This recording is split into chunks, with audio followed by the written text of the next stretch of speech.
Silakan Bu Nani, boleh dibuka mic-nya. Mic-nya masih ditutup? Online. Nah, silakan. Assalamualaikum warahmatullahi wabarakatuh. Waalaikumsalam. Coach, saya setelah mengikuti coach itu, saya praktekkan pagi harinya setelah sholat subuh. Sebetulnya yang sakit itu suami saya. Kena diabetes sama hipertensi. Nah, karena suami saya belum familiar untuk ikut-ikut seperti ini, jadi saya yang ikut, saya ajarkan suami saya. Akhirnya kami berdua yang menjalani. Jangan saya, terus terang yang awalnya itu saya perbaiki adalah mental block-nya dulu. Menggunakan terapi ini. 2 kali saya sudah melakukan itu, dan alhamdulillah hasilnya dia sudah mulai punya rasa percaya diri. Alhamdulillah. Jadi sudah tidak ada apa ya, pikiran-pikiran negatif itu sudah tidak ada. Alhamdulillah. Nah, dia sudah punya semangat lagi, motivasi untuk sembuh itu dia sudah kuat sekali. Yes. Nah, itu yang saya harapkan. Karena apa? Kalau dengan dia melakukan negatif apa, energi negatif itu muncul terus, saya sendiri akhirnya terpengaruh. Pengaruhnya akhirnya saya tuh enggak punya apa ya, rasa percaya diri saya sendiri juga akhirnya jadi lemah. Kan apa benar suami saya ini bisa sembuh, apa benar dia bisa berumah, itu muncul itu. Tapi dengan adanya ini ternyata lebih kuat ini. Dan saya sendiri juga, saya kan sebagai saya yang sehat, itu saya tidak akan menunjukkan apa yang terjadi pada diri saya. Gejolak di dalam tubuh saya itu nggak akan saya munculkan. Sehingga dengan punya sama-sama kekuatan, punya energi positif itu, kami sama-sama ingin keluar dari kondisi yang ada ini. Alhamdulillah, sudahlah. Saya itu merasakan banget dan suami saya pun juga, iya saya sekarang kok merasa lebih enak ya. Saya sekarang ini sudah, apa ya, saya percaya makan pun juga enggak punya takut, bergaul pun dengan orang juga sudah enggak ada punya rasa minder atau apa gitu. Yang membuat saya kenapa harus ikut terus lagi, lebih menggali lagi, mungkin lebih dalam lagi. Dia ingin cepat-cepat segera sembuh, ingin cepat-cepat keluar dari masalah yang ada selama ini. Karena sudah lebih dari 10 tahun. 10 tahun ya? Gula darahnya itu. Kalau hipertensinya baru 1 bulan yang lalu. Mudah-mudahan coach, saya berharap dari ikut ini hasilnya jauh lebih baik. Itu aja yang saya bahagia itu akan muncul lebih apa ya, transparan gitu, nggak ada ditutup bahagia dibuat-buat, nggak ada. Terima kasih banyak coach juga, dengan sarana ini luar biasa. Ini benar-benar satu apa ya, ilmu yang tidak mungkin saya dapatkan di tempat lain. Seperti ini, apalagi gratis. Semoga sukses coach untuk ajaran ini bisa mendunia. Itu aja harapan saya. Terima kasih Bu Nani. Tepuk tangan dulu untuk Bu Nani ya. Alhamdulillah. Nah, mudah-mudahan ini penting Bapak Ibu ya. Jadi terapi Asmaul Husna ini juga boleh Anda gunakan untuk mental block. Jadi banyak mental block yang membuat kita jadi terkungkung, nggak mau keluar gitu. Nah, salah satunya dengan terapi Asmaul Husna ini. Boleh Anda gunakan ya. Untuk mental block seperti Bu Nani sekarang muncul kepercayaan dirinya. Alhamdulillah. Yuk sharing lagi dong, satu orang lagi. Apa yang dirasakan manfaat setelah melakukan terapi Asmaul Husna? Monggo. Siapa yang mau coba sharing? Ini nanti bermanfaat buat yang lain juga nih, menaikkan level energi. Sebelum kita masuk sesi materi. Ada yang sudah praktek? Apa yang dirasakan? Apa yang didapat? Boleh, monggo. Silakan. Ada yang mau sharing? Yuk, siapa nih? Nah, biar menginspirasi yang lain. Ada?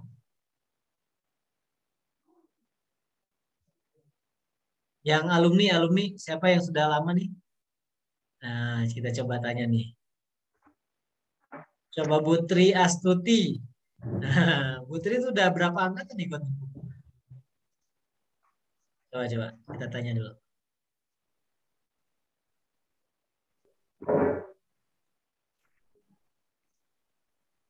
Mic-nya boleh dibuka, Bu? Nah, silakan. Assalamualaikum warahmatullahi wabarakatuh. Waalaikumsalam warahmatullahi wabarakatuh. Setelah saya mengikuti sharing healing ini, jadi lebih ya. Jadi kalau misalnya kita melafalkan Asmaul Husna gitu, bisa terenyuh. Jadi dengan terapi, jadi kita bisa introspeksi kehidupan kita. Ternyata kita masih merasakan banyak, dulu-dulunya itu melakukan banyak dosa-dosa, sehingga dengan di sisa umur ini kadang-kadang apa ya, jadi nggak bisa ini, apakah nanti saya masih bisa terampuni dosa-dosa yang lalu-lalu. Jadi dengan terapi ini kan kami merasa lebih tenang, jadi lebih percaya bahwa Allah akan memberikan ampunan, Allah akan memberikan kemudahan. Jadi gitu Coach. Jadi sekarang itu rasanya gimana ya? Nggak bisa diungkapkan, sehingga dengan terapi itu Allah selalu memberikan apa yang kita minta itu. Misalnya yang saya praktekkan itu, kebetulan saya kan baru flu kemarin itu. Kemudian saya terapi, alhamdulillah ya, memang semua itu pakai proses. Jadi Allah menunjukkan ada obatnya gitu. Jadi begitu saya dengan terapi Asmaul Husna, kemudian kok ada obat yang cocok gitu ya. Jadi alhamdulillah ya, jadi kembali sehat gitu ya. Jadi flu-nya tidak menjadi-jadi. Jadi bisa Allah menunjukkan, oh ini obatnya gitu. Jadi cocok dengan obat yang ada. Jadi di samping Asmaul Husna juga secara obat itu juga dan kami yakin bahwa itu semua pakai proses. Saya kira hanya itu, jadi nggak bisa ini saya. Makasih Bu Trasti. Boleh tepuk tangan dulu ya. Nanti saya ingin dengar juga lebih banyak dari Anda. Nah, sekarang kita mulai yuk. Bismillah. Apakah suara saya sudah terdengar jelas, Bapak Ibu? Jelas ya. Yuk kita sama-sama mulai. Jelas, Coach. Bismillahirrahmanirrahim. Assalamualaikum warahmatullahi wabarakatuh. Waalaikumsalam warahmatullahi wabarakatuh. Alhamdulillahirrahmanirrahim. Wassalatu wassalamu ala asyrofil anbiya'i wal mursalin wa ala alihi washabihi ajmain. Rabbi shrah li sadri wa yassir li amri wahlul 'uqdatam min lisani yafqahu qawli. Rabbi anzilni munzalan mubarakan wa anta khairul munzilin. Asyhadu an la ilaha illallah wa asyhadu anna Muhammadar Rasulullah sallallahu alaihi wasallam. Segala puji bagi Allah Tuhan semesta alam. Salawat dan salam bagi baginda Rasulullah sallallahu alaihi wasallam. Bapak Ibu semuanya, mari kita sama-sama awali dulu dengan mengucapkan rasa syukur kepada Allah yang malam hari ini masih diberikan waktu, kesempatan, kelenggangan untuk bisa sama-sama belajar dalam kelas sharing healing ini. Mudah-mudahan Anda semuanya dalam keadaan sehat dan bahagia. Kita awali dulu mengucapkan hamdalah. Alhamdulillahirabbil alamin. Salawat, salam, mari kita curah limpahkan kepada kekasih Allah Baginda Rasulullah Shallallahu Alaihi Wasallam, manusia yang penuh cinta, manusia yang penuh dengan kasih sayang. Dan lihat Bapak Ibu semuanya, sama-sama kita belajar bahwa Baginda Rasulullah suri toladan kita, betul nggak? Iya. Mengapa Baginda Rasulullah Shallallahu Alaihi Wasallam itu sehat? Salah satunya karena beliau senantiasa menebar cinta, menebar kasih sayang. Jadi hatinya itu terjaga. Tidak ada iri dengki, tidak ada amarah, tidak ada sesuatu yang memang disimpan dalam. Itu ya. Dan kalau kita ngalo ngambek gimana Bapak Ibu?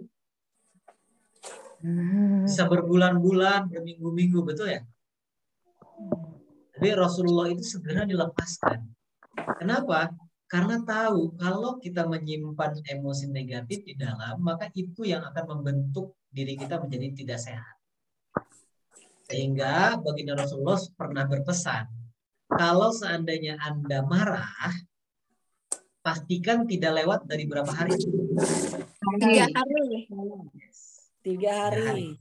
Nah, baginda Rasulullah itu menghimbau kepada kita, kalau marah, kalau ada emosi negatif di dalam diri kita, pastikan tidak disimpan melebihi berapa? 3 hari. 3 hari. 3 hari. Segera lepaskan, segera maafkan, segera meminta maaf. Kenapa? Karena kalau sudah lama, egonya semakin tinggi, betul nggak? Iya. Jadi logika kita jadi jalan.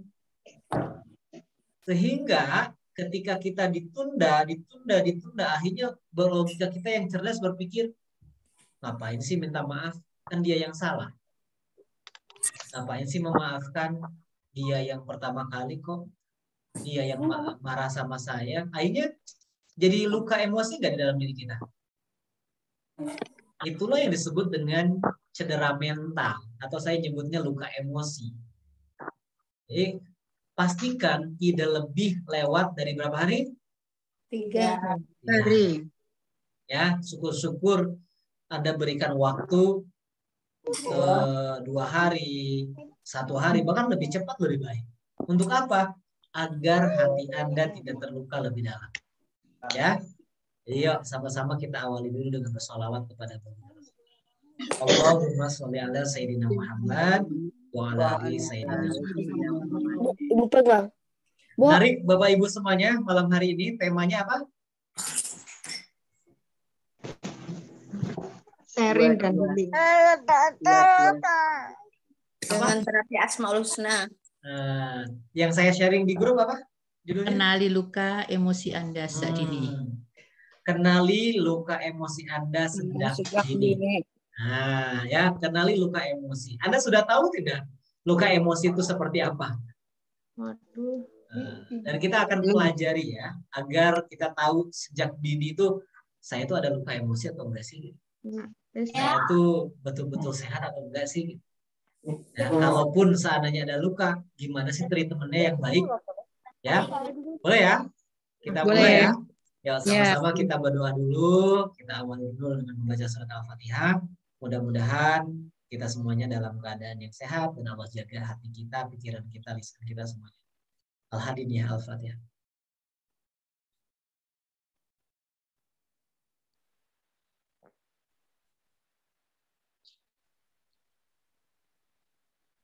Kita senyum dulu depan kamera, 2 cm kanan, 2 cm kiri, agar bahagia. Ya, senyum. 1, 2, 3, senyum. 1, 2, 3, 4, 5, 6, 7, 8, 9, 10. Tepuk tangan dulu dong. Yang semangat untuk kita semua. Yo, sekarang kita doakan lagi yang lain. Tugasnya gimana dijalankan ke challenge-nya? Apa yang pertama? Terapi Asmaul Husna minimal sekali dilakukan. Yang lakukan anggukan kepalanya. Oke. Sudahkah mendoa bersyukur dengan anggota tubuhnya? Mata, terima kasih, ucapan terima kasih, bersyukur. Telinga, kaki, tangan. Kapan kita terakhir kali mengucapkan terima kasih ke tangan? Jangan-jangan kita lupa, betul nggak? Nah, lakukan setiap hari. Oke.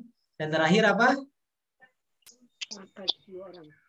Mendoakan orang lain yang kita lihat, yang terpikir. Semakin banyak mendoakan orang, maka semakin energinya di atas tuh. Lakukan ya semuanya ya, lakukan ya. Kalau lakukan boleh 2 jempol dong. Ya, mudah-mudahan ini istiqomah 7 hari, nanti 7 hari kedua ada challenge lagi untuk Anda, 7 hari ketiga ada challenge lagi untuk Anda. Jadi kita terus bangun habit yang baik. Oke? Alhamdulillah. Nah, terkait dengan tema malam hari ini, yaitu kenali luka emosi di dalam diri Anda sejak dini. Pertanyaannya, saya ingin bertanya dulu kepada Anda. Siapa di antara Anda dari sejak lahir sampai hari ini yang rasanya tidak pernah merasa terluka secara fisik? Ada nggak? Gak pernah memar, gak pernah bentol, gak pernah lecet, apalagi gak pernah keiris, ada nggak di sini? Mulus pokoknya, coach, saya itu dari kecil sampai lahir terjaga. Saya belum pernah tersakiti, kulit saya sedikit pun bahkan tersentuh tanah pun enggak. Ada nggak di sini? Sepertinya mustahil ya kalau kita hidup ya, apalagi bersosialisasi main gitu, apalagi Pak Irianto lagi kecil bandel-bandelnya menimpa ya. Lari-lari Sama seperti saya Bu, kalau lagi kecil tuh bandelnya minta ampun, bahkan kaki saya itu sekarang masih banyak lecet-lecet Bu, bekas-bekasnya ya, saking bandelnya mungkin nggak pernah mau diem, kerjaan saya main di lapangan sampai kulit pun jadi hitam. Artinya fisik pun tidak ada yang sempurna, betul nggak? Pasti pernah terluka, baik itu kecil maupun besar. Sekarang pertanyaannya, bagaimana dengan luka emosi Anda? Atau cedera mental, istilah lainnya. Ada nggak di sini yang sepertinya nggak pernah cedera mental? Saya tuh nggak pernah sakit hati, coach. Saya tuh nggak pernah disakiti sama siapapun. Saya pun nggak pernah ada ditolak. Saya nggak pernah ada orang yang mengkhianati saya. Ada nggak di sini yang sepertinya tuh lurus aja, bersih aja luka emosinya? Ada nggak? Saya rasa nggak ada, mustahil. Saya rasa semuanya pasti, betul nggak? Pasti ada. Pasti ada, kecil maupun besar. Yakin gak nih? Betul ya? Sekarang kita mulai analogi gini.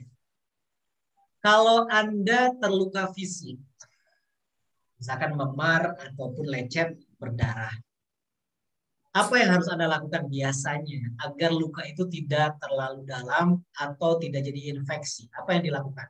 Diobatin. Diobatin. Antibiotik. Itu ya, diobatin. Apa tujuan mengobati luka itu? Biar sembuh. Pertama, biar cepat sembuh, betul ya? Iya. Yang kedua apa?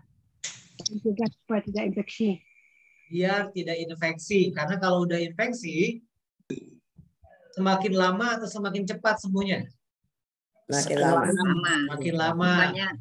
Lukanya nggak makin besar, lukanya nggak membesar. Agar lukanya nggak membesar. Tidak membesar. Ya. Nah, pertanyaannya, itu kalau luka fisik. Anda tahu cara treatmentnya, betul nggak? Ya. Anda tahu harus ngapain nih dengan luka fisik ini, harus diobatin seperti apa nih?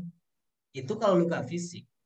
Sekarang saya ingin bertanya lagi, kalau seandainya luka emosi ada dalam diri Anda, apa yang Anda lakukan pertama kali? Sedih. Apa yang harus Anda lakukan biasanya? Nangis. Nangis, apalagi biasanya yang Anda lakukan? Berusaha untuk tenang dan sabar. Berusaha untuk tenang dan sabar, apalagi? Ya, Mbak. Ada yang ngomel. Ngomel. Coba ketik di chat, biasanya ngapain? Kalau Anda pertama kali terluka emosi nih, biasanya ngapain sih? Coba, saya ingin tahu. Coba ketik di chat. Marah. Marah, apalagi? Bawa wudhu aja. Bawa wudhu, yes. Apalagi? Marah dan curhat. Oke ya. Baik, sebelum ke sana, saya ingin tunjukkan dulu. Kan kalau biasanya kan Anda punya ini di rumah, betul nggak? Iya. Kalau untuk fisik tuh Anda siapkan P3K agar suatu hari, suatu saat ketika Anda terluka, Anda bisa langsung ditangani, itu ya, agar lukanya bisa segera sembuh, agar lukanya tidak terlalu dalam, agar tidak terlalu infeksi, akhirnya bisa segera beraktivitas lagi. Nah, kalau ini fisik, pertanyaannya, kalau lukanya emosi, apa yang sudah Anda siapkan di rumah?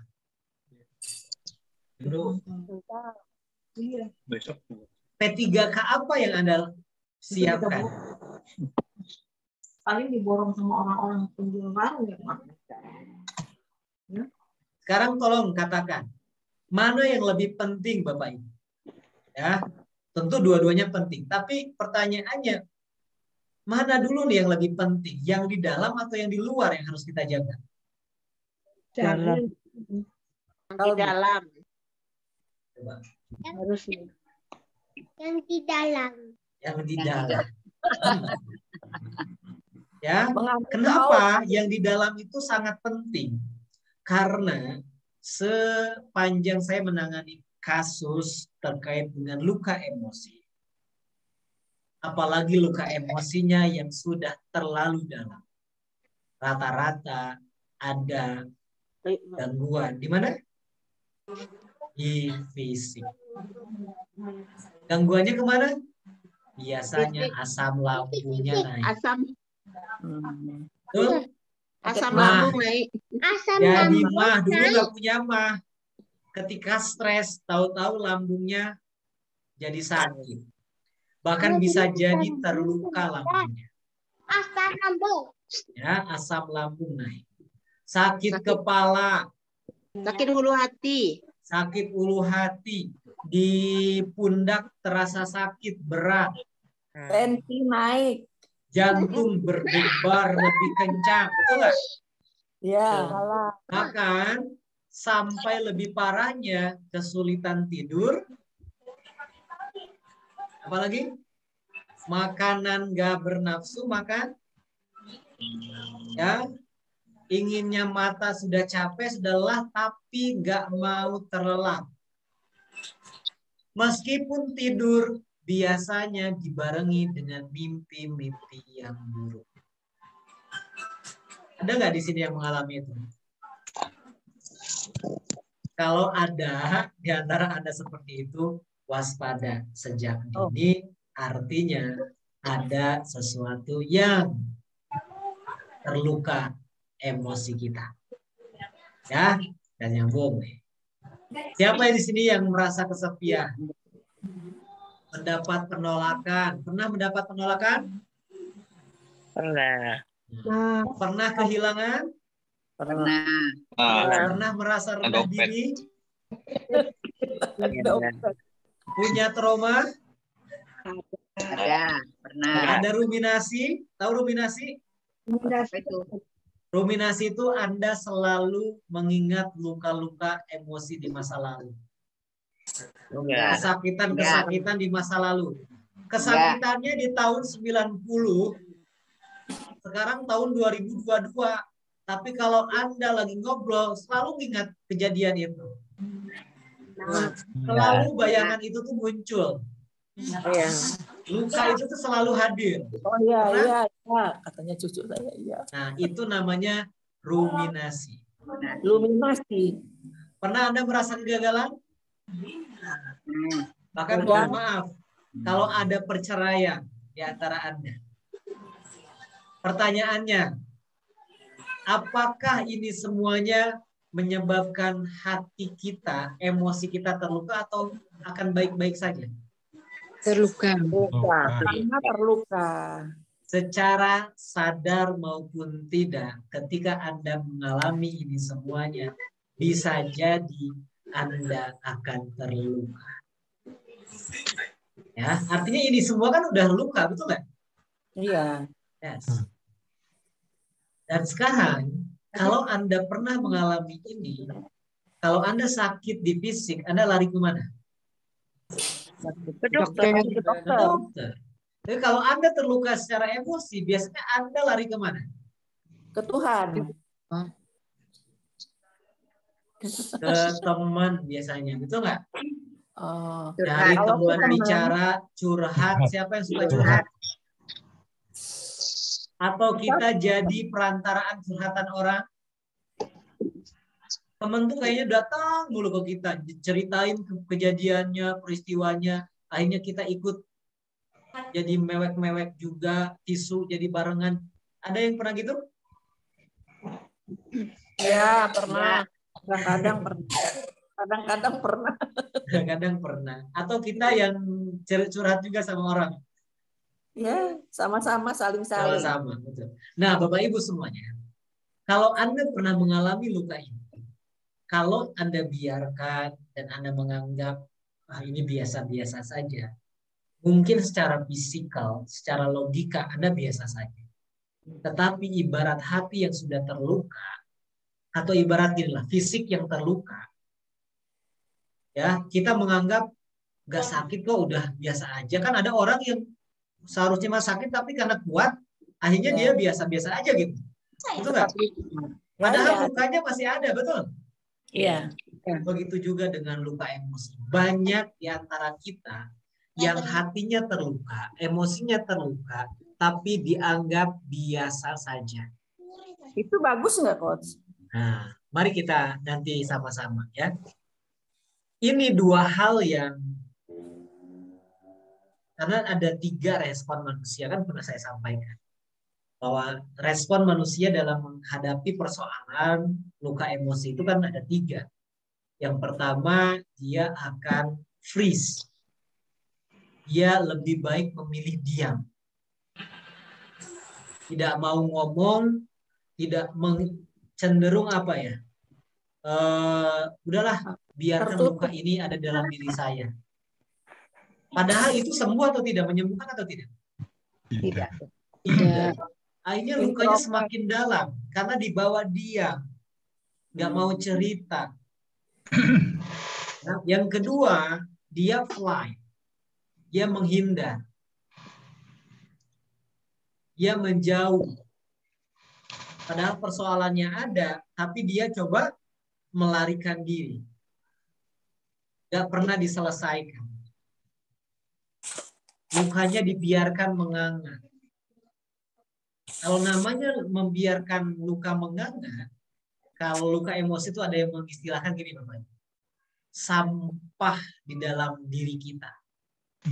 Kalau sampah ada dalam diri kita, yang datang madu, apa namanya, lebah yang membawa madu rasa manis, atau lalat.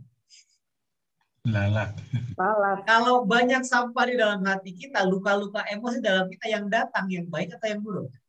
Yang buruk. Yang buruk. Nah gitulah luka emosi. Yang ketiga adalah fight. Dia melawan, Bapak. Menyelesaikan masalah. Enggak menyelesaikan, tapi melawan. Enggak diselesaikan. Kalau dia marah, kita ikut marah. Ya, bagus, Pak. Ya bagus, tapi masalahnya enggak selesai. Lukanya semakin dalam. Ya, karena apa? Karena berangkat dengan emosi yang meluap-luap. Karena kalau orang emosi, logikanya jalan nggak sih? Enggak. Akal sehatnya gerak nggak sih?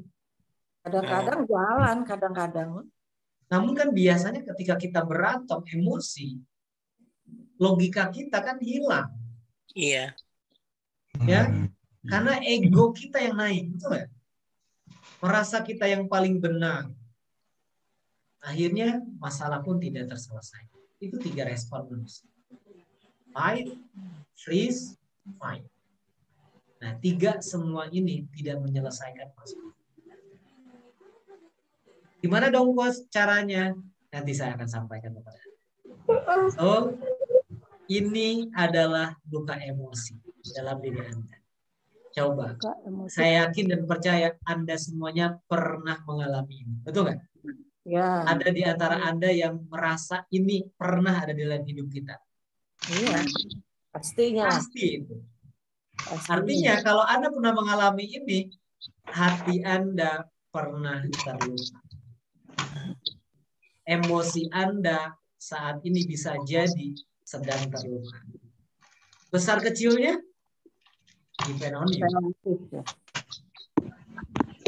Ibarat sakit fisik, ada orang yang tertusuk misalkan dengan jarum kecil, ya, dia nggak mungkin nggak merasa apa-apa, betul nggak? Atau dengan paku yang kecil gitu, sambil main jalan, sakit, tapi dengan beberapa jam kemudian sudah hilang, betul nggak? Ya.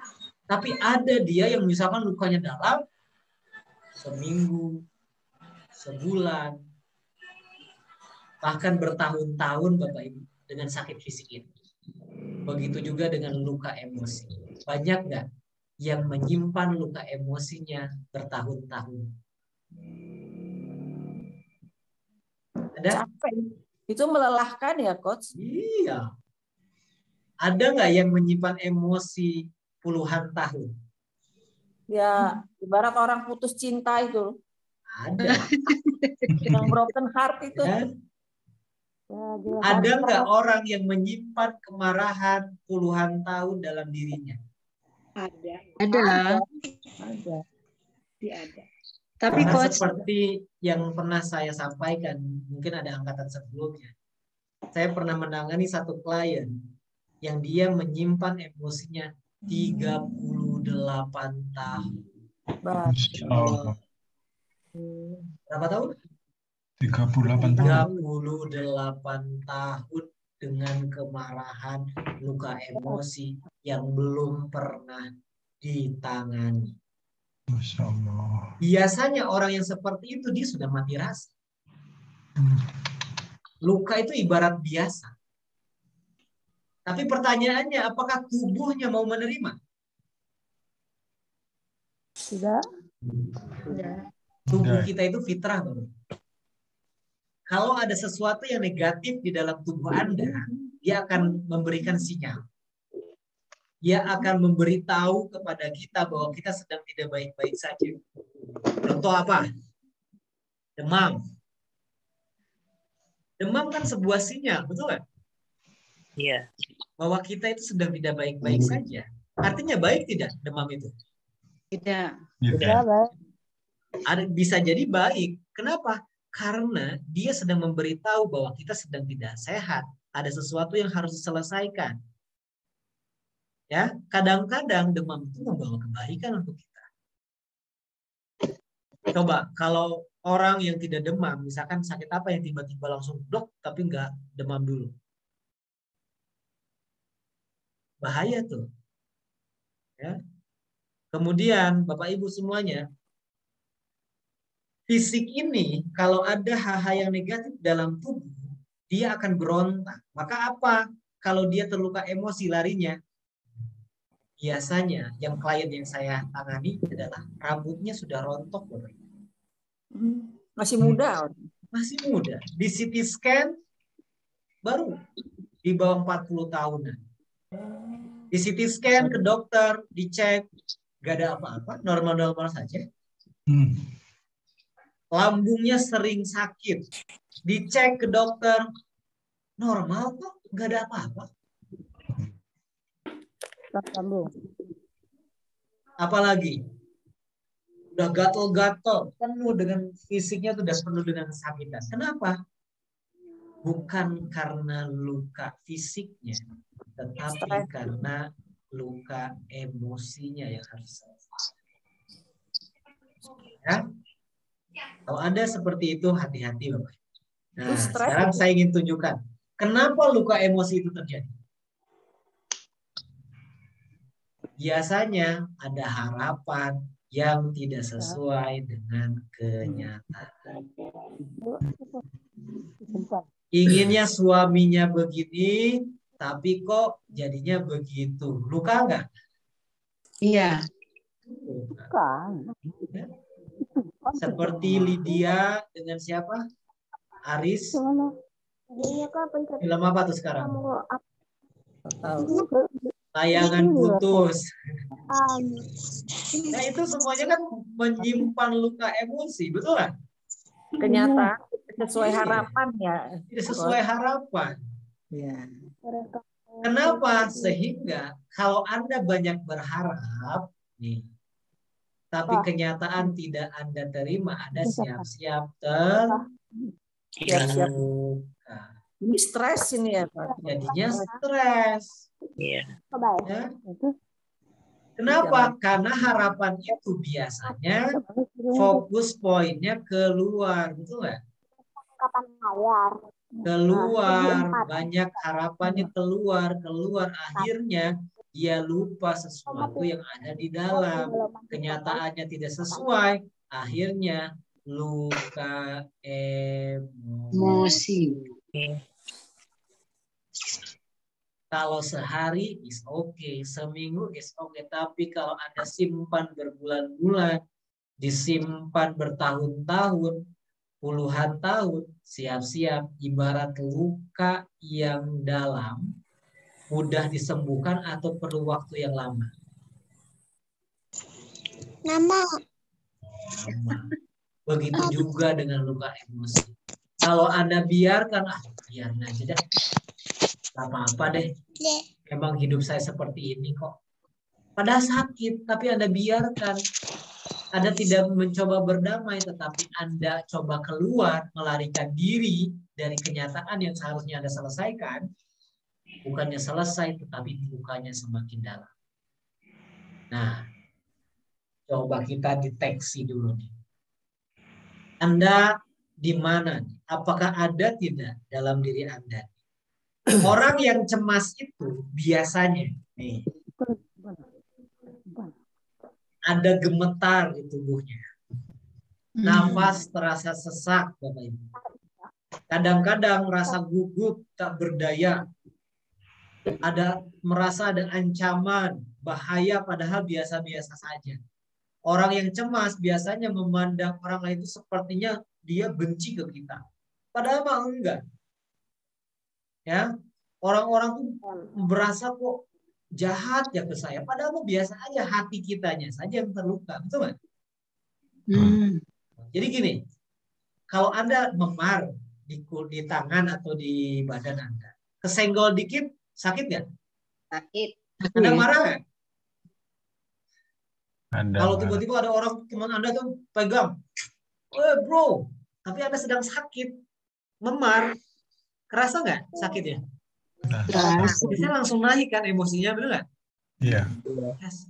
Itu fisik.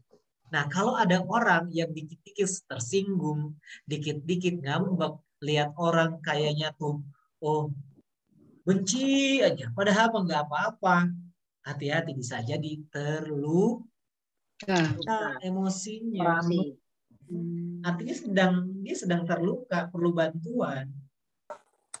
Detak jantung meningkat, sering berkeringat. Nah, dampaknya apa? Susah konsentrasi, sulit memutuskan sesuatu, jadi kurang istirahatnya, panas berlebih. Keluhan fisiknya apa? Sering pusing, asam lambung naik, sakit perut. Frustasi nih, kalau apalagi sudah ke tahapan depresi. Depresi. Ya, frustasi, sedih, merasa tidak berharga, rendah diri itu karena depresi. Orang-orang yang bunuh diri itu adanya di mana? Dia sudah masuk ke tahapan di sini. Depresi. Sedikit lagi kematian. Itu bukannya sedikit lagi gila, bukan? Yes. Artinya sedikit lagi itu karena bunuh dirinya gede dia. Orang yang depresi itu keinginan bunuh dirinya lebih besar dibandingkan orang yang cemas. Ada klien saya, Bapak Ibu cerita, coach dulu saya sebelum saya merasakan kenikmatan emosi hari ini, kalau saya naik angkot, ada jembatan, rasanya tuh ingin loncat dari jembatan. Ada kereta, rasanya tuh ingin terjun. Di rel itu ingin bunuh diri. Ya, ada naik mobil, rasanya tuh ingin loncat. Di jalan nyebrang, rasanya tuh ingin diem di tengah jalan, ingin ditabrak sama mobil. Kenapa? Karena orang yang depresi merasa dirinya sudah tak berharga. Dia lebih baik saya mati dibandingkan saya hidup menyusahkan orang lain. Itu kan persepsi dirinya. Berpikir bunuh diri, sering, pasti. Udah lelah, sering makan terganggu, pasti keselera tidur pun terganggu. You need depress. Putus asa itu termasuk depresi nggak, Coach? Putus asa itu istilahnya ada yang sudah tinggi. Kalau sudah tinggi berarti itu udah low energinya, berarti itu udah depresi. Tapi kalau putus asa nggak terlalu tinggi, masih ada harapan, optimismenya masih jalan, yes, itu energi negatif, luka emosi masih bisa diselesaikan. Begitu juga dengan depresi. Nah, banyak di antara kita, Bapak Ibu semuanya, belum aware terhadap luka-luka emosi ini, atau sekarang disebut dengan apa? Mental health. Mental ya? health. Mental health. Bahwa kesehatan mental hari ini, kalau kata WHO, hari ini tuh yang akan banyak dibutuhkan oleh orang lain adalah yang pertama, ilmu mindfulness, ilmu kesadaran. Yang kedua, ilmu terkait dengan mental health, kesehatan mental. Karena hari ini orang-orang remaja banyak tidak yang terkena mental health. Banyak. Yang terluka emosinya, yang mereka sangat rentan untuk depresi. Banyak Bapak Ibu. Saya menangani anak yang usia 12 tahun di Lampung. Ya, bagaimana anak 12 tahun overthinkingnya terlalu tinggi. Sering melamun. Jalan mundar-mandir. Orang tua kan khawatir tidak ke anak yang seperti itu. Itu kenapa? Karena sekarang anak-anak hari ini sudah sangat rentan dengan urusan luka emosi. Biasanya di gimana sih Bu, Bapak Ibu, kalau ada luka-luka seperti ini?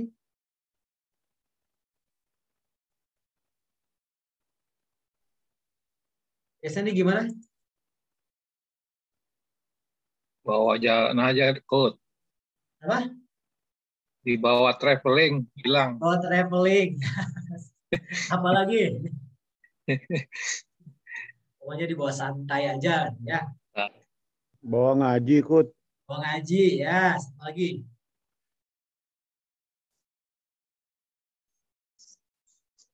Kalau ada orang yang kena ini, misalkan sudah depresi, biasanya ngapain, Pak? Dibawa kemana? Ke psikolog. Biasanya dua kan, psikolog dan psikiater, betul ya? Iya. Nah, dia cerita ke psikolog, ke psikiater, dia cerita, akhirnya diberi apa? Antidepresan. Betul ya. Obat antidepresan. Untuk apa? Dia men-shortcut rasa depresinya. Obatnya langsung di pikirannya, di otaknya itu memberi sensasi serotonin, betul nggak? Iya. Sampai kebahagiaan. Obat penenang. Sehingga apa yang terjadi? Ketika depresi dia minum obat, akhirnya dia tenang, dia merasa nyaman. Tapi pertanyaannya, selesai dengan obat itu? Tidak. Tidak. Belum tentu. Itu tuh buat sementara. Kenapa? Karena itu simptom, Bapak. Ya. Nah, saya salah satu yang bukan gak setuju dengan diberikan obat. Tapi efeknya terlalu riskan ketika Anda atau ada orang yang memang luka emosi, ada trauma masa lalu diberikan obat, dan obat itu sifatnya sementara, dan kalau terus-menerus pikiran kita, otot tubuh kita, pikiran bawah sadar kita, kekebalan kita, dia belajar, betul nggak? Iya. Sehingga dosisnya cenderung berkurang atau cenderung bertambah? Bertambah. Bertambah. Makanya tidak cukup dengan obat antidepresan, tapi Anda pun harus selesaikan di root cause-nya. Kadang-kadang kecanduan obat. Ya, jadinya kecanduan akhirnya. Betul. Kalau tidak minum obat itu, rasanya jadi malah bikin nambah stres. Ini terjadi kepada klien-klien saya.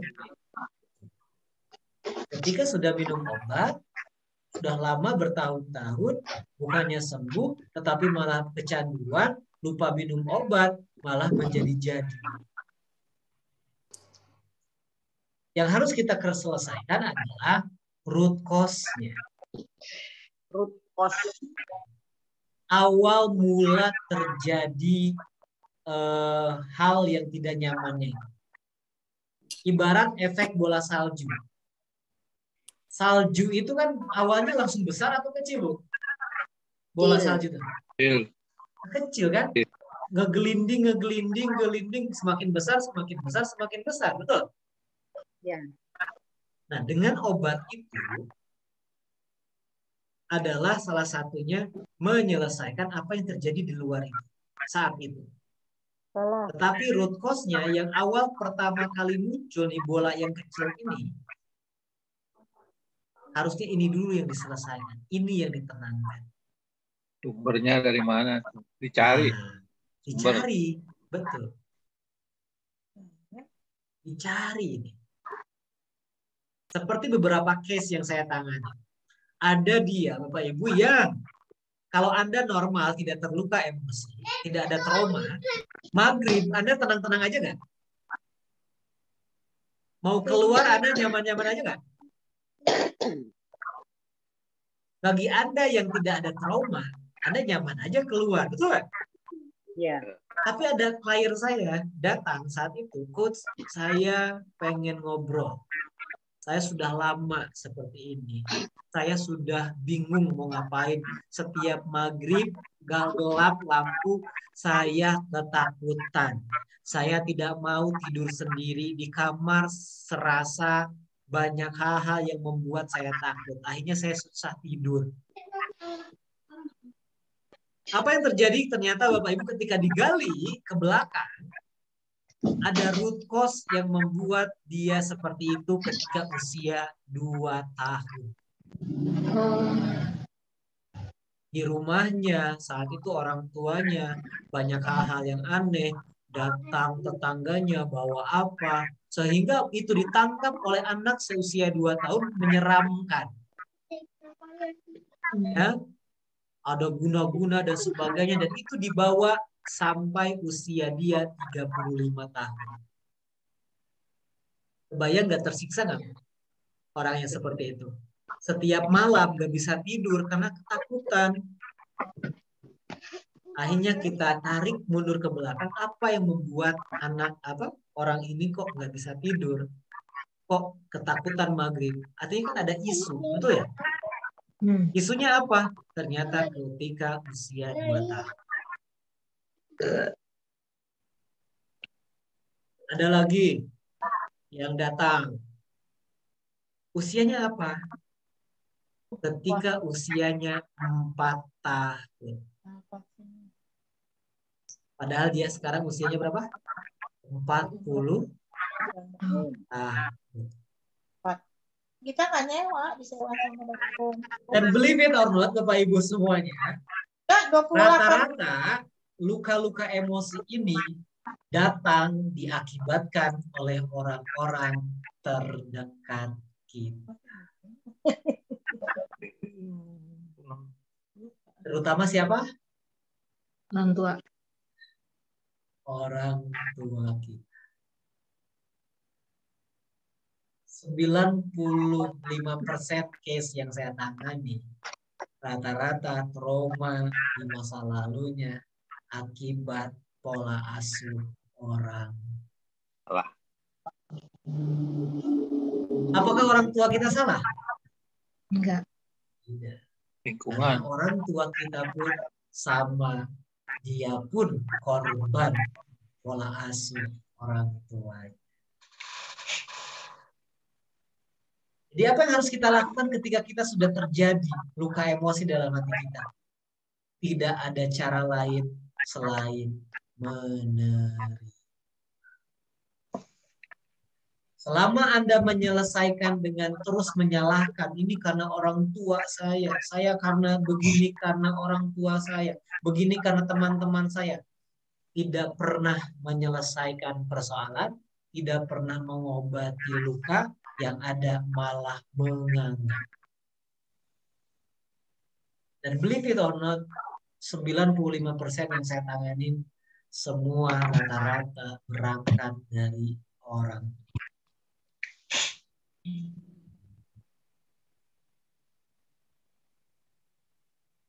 Ada satu klien saya yang dia ingin membunuh ibunya. Astagfirullahaladzim. Saking apa?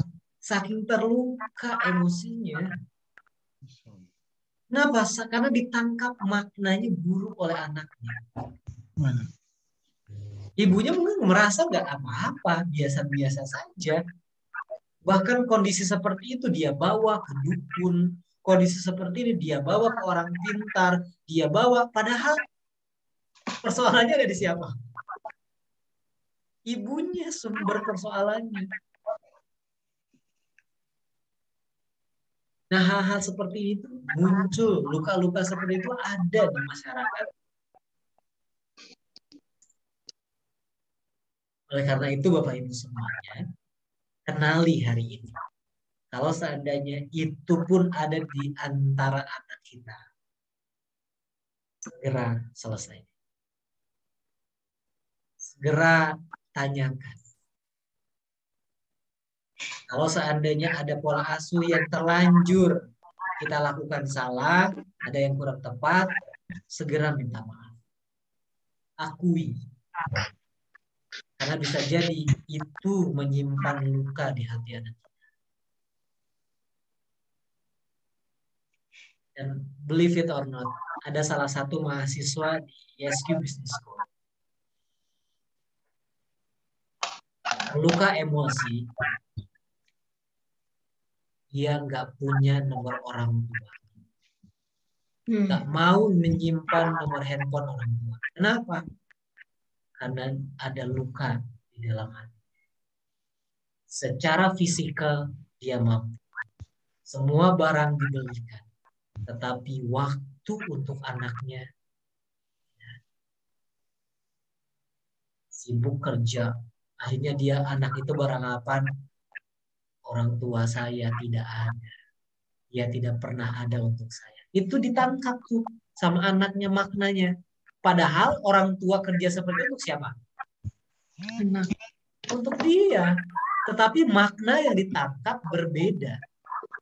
Sehingga sering-seringlah bercerita. Berikan makna. Jangan sampai anak itu memaknai dengan makna sendiri yang terbatas. Kan ada tuh anak yang menganggap orang tua nggak ada waktu buat saya. Ibu saya sibuk kerja, ayah saya sibuk kerja. Padahal dia kerja, sibuk itu untuk siapa? Untuk dirinya.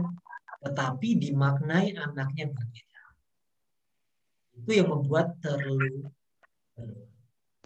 Di coach harus gimana dong? Nah, banyak di antara kita yang gini nih, people pleaser syndrome. Apa itu? Kalau dia biasanya terluka emosi, biasanya dia ingin menyenangkan, suka menyenangkan orang lain. Kenapa? Karena takut orang lain itu tersinggung oleh kita. Padahal kita tuh nggak suka, tapi kita tuh merasa menyenangkan orang lain gitu. Nggak mau orang lain tuh terluka oleh kita. Depresi, menyalahkan diri sendiri, banyak melawan, menyendiri, pendendam, haus dengan pujian. Pujian tuh bagus, tapi kalau ada orang yang kayaknya haus gitu dengan pujian, kalau nggak dipuji tuh kayaknya ada yang kurang gitu. Itu hati-hati, berarti ada luka emosi. Takut berlebihan jika orang lain marah. Takut menyakiti hati orang lain. Sering menghindar perdebatan. Ada nggak orang yang suka menghindar perdebatan? Udah deh, daripada ini. Padahal mah kita tuh tahu dia tuh salah. Tapi kita tidak mau konfrontasi karena takut gitu. Daripada rame, udah deh saya ngalah. Gak usah dibenarin deh, biarin aja urusan dia. Hati-hati Bapak Ibu. Itu bukan solusi.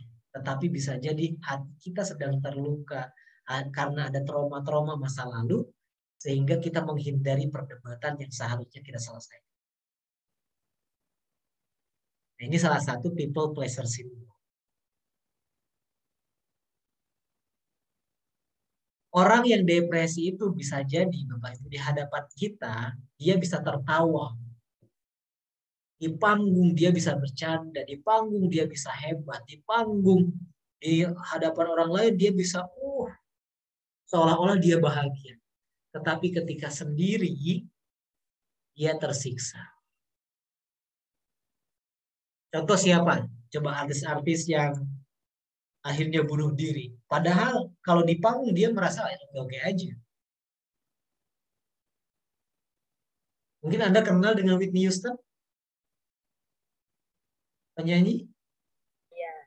Yes.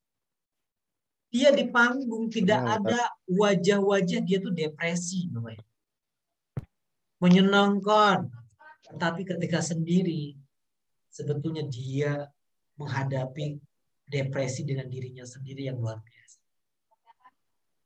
Ketika itu tidak sanggup, Elvis Presley. Siapa lagi? Suli, artis Korea. Di hadapan acting dia bagus. Tetapi ketika sendiri dia itu sebetulnya depresi. Bunuh diri. Banyak artis-artis. Elvis Presley. Elvis. Betul. Kurang terkenal gimana ya? Betul ya Pak ya? Kurang kaya apa coba? Tapi karena hatinya sudah luka, depresinya luar biasa, hanya nggak bisa dia. Tidak cukup dengan curhat ke teman, tidak cukup dengan curhat ke orang. Itu hanya faktor kecil aja. Tapi Anda harus bawa ke profesional. Anda harus bawa ke profesional. Boleh ke psikolog, boleh ke psikiater, boleh bawa ke ahli terapis. Untuk apa? Biar tahu apa yang harus dilakukan. Ya. Karena kalau sendiri udah lukanya dalam, ibarat sakit Bapak Ibu, kalau sakitnya kecil itu masih bisa sendiri, self healing namanya, betul nggak? Anda bisa bawa obat sendiri, Anda bisa tanganin sendiri, tapi kalau sudah lukanya dalam, Anda perlu dokter bagian dalam dong, spesialis dong. Ya Anda harus datang juga ke spesialis.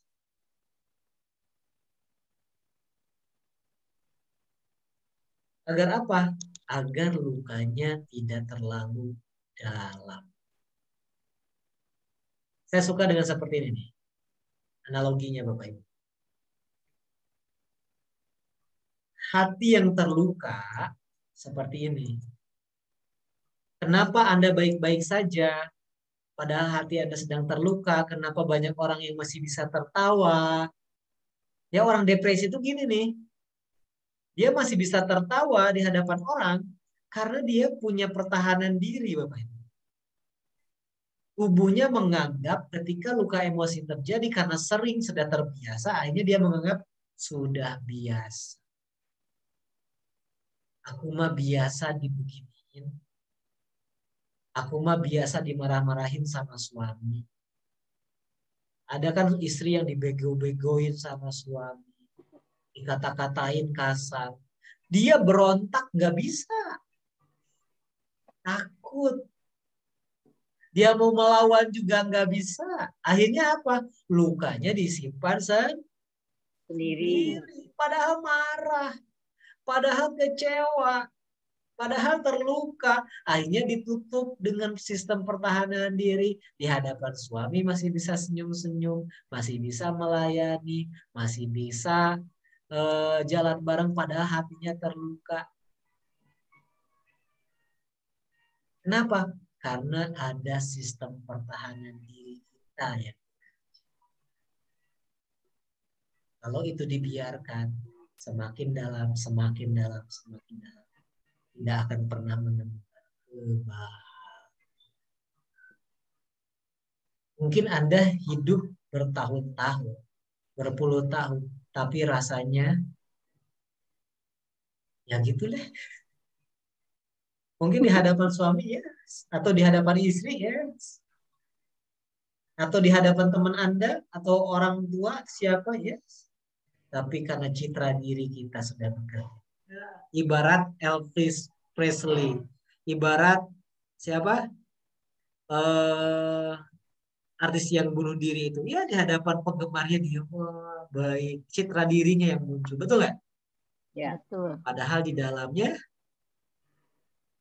luka. Sangat.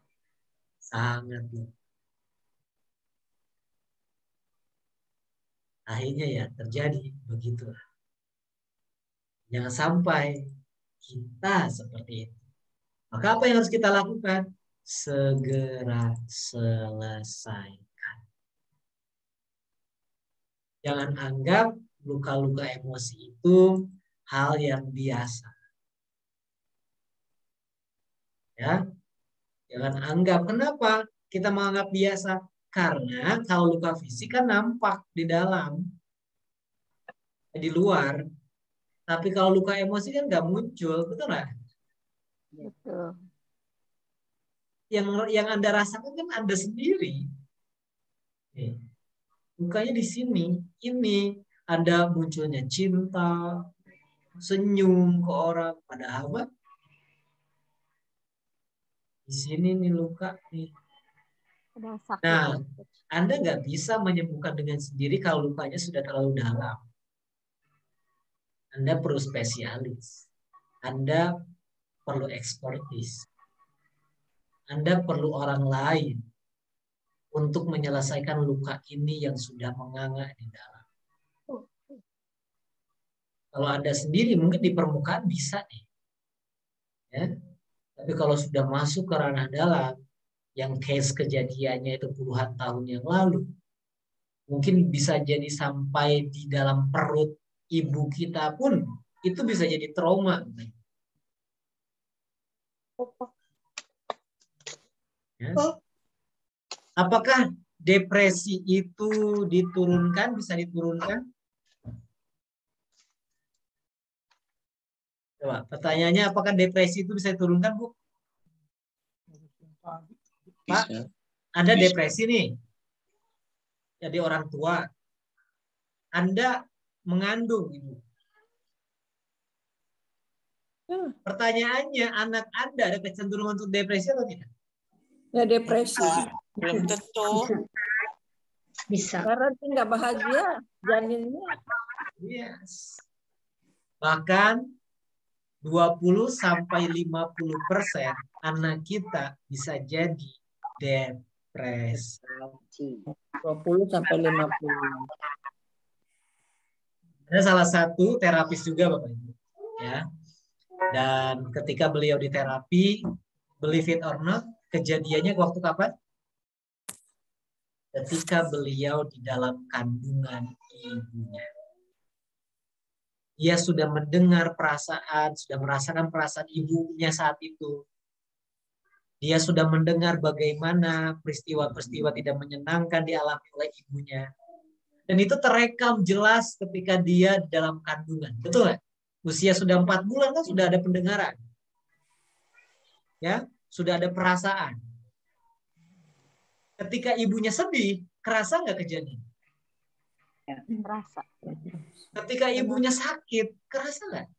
Terasa. Dan itu dirasakan oleh bayi.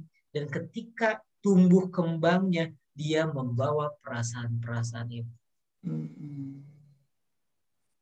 Bahkan yang lebih tragisnya, dia melihat dengan mata kepala sendiri ibunya mati, meninggal dunia dengan obat-obat penenang yang banyak di tangannya.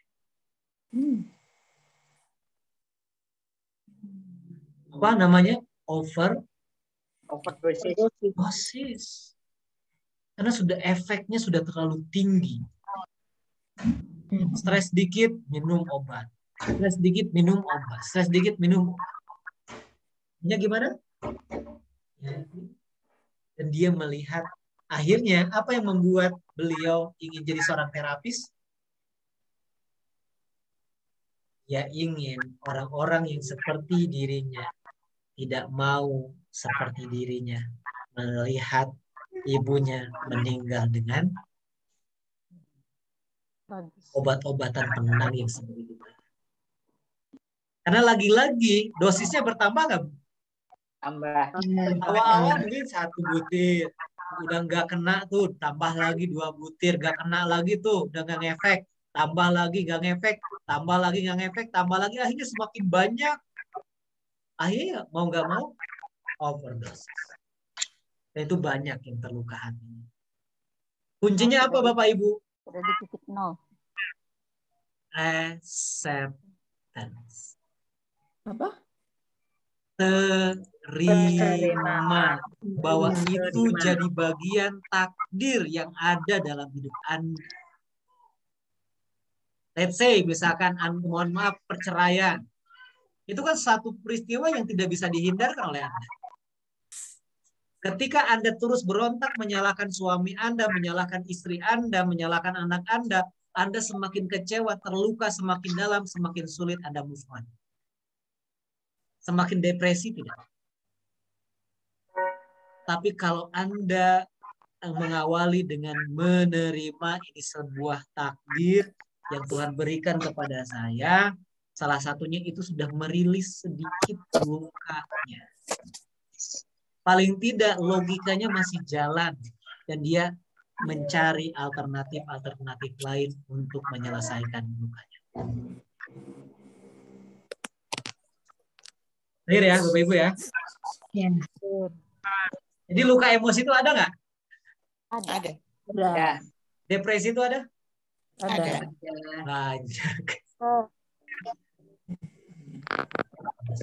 Nah ini ada Teh Ina. Teh Ina mau cerita nggak Teh Ina? Boleh, Coach. Nah, Teh Ina nih. Coba kita dengar ya dari Teh Ina. Ini beliau langsung. Coba, silakan Teh Ina. Assalamualaikum warahmatullahi wabarakatuh. Waalaikumsalam, Bapak-bapak, Ibu-ibu, Coach Sandy. Ya, saya pernah merasakan di titik ini, di mana ada rasa ingin mengakhiri hidup ada, dan sudah merasakan di titik 0 yang sudah tidak, ya memang tidak ingin rasanya hidup, tidak ingin rasanya benar-benar sudah merasa marah sama Sang Pencipta, sama Allah, sempat marah. Astagfirullahaladzim, waktu ya saya benar-benar merasa sudah di titik paling bawah, merasa disalahkan, merasa apa yang sudah saya berikan sia-sia, apa yang saya sudah baik cinta, baik mengurus segalanya, keluarga, itu buat saya sia-sia. Sia-sia. Sangat.